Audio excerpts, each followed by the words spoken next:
Hello అండి, సమ్మర్లో చల్లగా ఇంట్లో వేడిని తగ్గిస్తూ అందరూ ఇష్టంగా తాగేలా ఇలా కర్బూజా జ్యూస్ని చేసి చూడండి. చాలా టేస్టీగా ఉంటుంది. ముందుగా ఈ కర్బూజా షేక్ని చేయడానికి బాగా పండిన కర్బూజాని తీసుకోవాలి. ఇప్పుడు పైన తోల్ని తీసేసి చిన్న ముక్కలుగా కట్ చేసుకొని మిక్సీ జార్లోకి తీసుకోవాలి.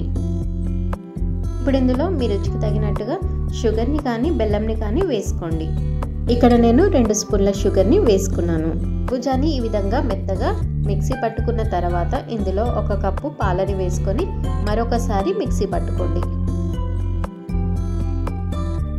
ఈ కర్బూజా షేక్ని ఫ్రిడ్జ్లో 5 మినిట్స్ పెట్టి తాగితే చల్లగా చాలా బాగుంటుంది.